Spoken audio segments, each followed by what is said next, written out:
Welcome to Inside the Palouse with Jasmine, where I explore the beauty behind small town craftsmanship and connection. In this episode, I'm visiting a boutique coffee shop that delivers flavor,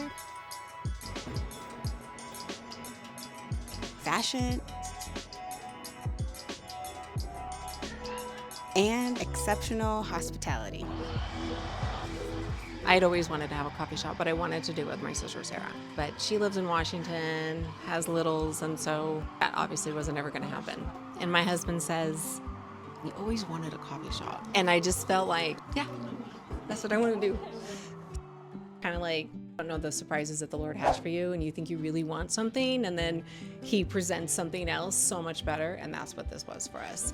We have a holster manufacturing business as well. We'd been looking for land or looking for buildings and nothing was available. My friend Terry, who's a realtor, asked her about this building because we drove by it every day. It was the perfect time for the people that owned it. It's two buildings that are put together, so it's 22,000 square feet. Holster manufacturing business is on one side, and then this particular building, which is the original, have some old black and whites in the hallway. So Red Fir is on this side, along with our business offices. So this actually, the boutique side, was the old liquor store that had been here. It was generational. So when she retired, my husband's like, "You've always talked about having a coffee shop." Felt like this is exactly what I needed to be doing. There's low ceilings, the brick all right here was plaster. 70s, 80s office kind of vibe. Floors were covered with that terrible tile that none of us want anymore. So this was the pleasant surprise. The fir floors, yeah. So my son had a lot of hours in because it was like the tar, and it was just awful. They did a phenomenal, it was one guy, did a phenomenal job. I wanted to lean into that it was an old building, old with really modern, antique, vintage. I feel like it fits the space really well. Remember, I was here late and I was scared to open because it's kind of scary, put yourself out there. And I had ordered wallpaper for the back of the counter. I never wallpapered, and it was late and I ran out of wallpaper.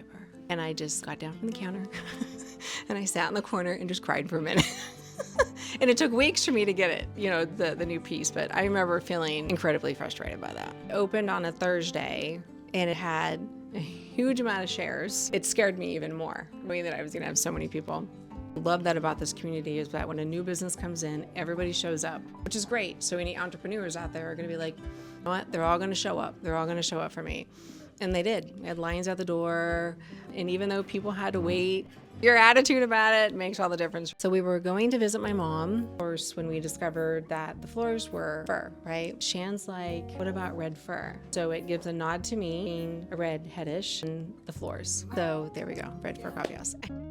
I have been drinking Landgrove since we moved here. I lean more earthy, warm than citrus. Landgrove is perfect because they have a lot of really great different blends, and so we decided on Guatemalan. That is what my house and my espresso is. Nice and rich, warm, caramely. It's always really consistent. Landgrove out of Troy, they're wonderful. Landgrove does a really good job with procuring. They have been incredibly good to me. There's been times I've ran out. They're in the area, they'll drop it off. I've had trouble with my machine. They've literally let me borrow their machine. I mean, so it's huge. So I am, they've been incredibly good to Red Fir. I am very loyal. The end, Landgrove. At the time, I brought on Isabel, my daughter-in-law, and she has amazing style. She felt like it would add to the experience when customers were coming in. So when people are waiting for coffee, they can kind of look and pick up a yummy candle. I have a lot of people that are like needing gifts and they just want something small. They don't want them to run in Moscow. And they know that my products are products that I would not only wear, but I would also use. So I want pieces here that nobody can find around the corner. So I don't think that people realize that we actually do wine by the glass.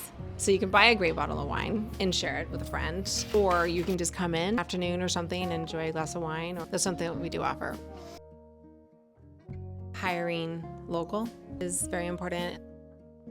A kind word goes a long way. It's fun to see a difference. A customer comes in versus how They genuinely create connections with customers that come in. They share their lives, and I love that because being a part of a small community, I want them to feel like they're connected. I want my customers to come in and the girls are already making their drinks, or they knew about something that was going on and they can ask them about it. Community is incredibly important. Relationships are important. I love that we're a part of that history now. That my family, as you see, all my family, the Hemphills are now a part of that. So I love that.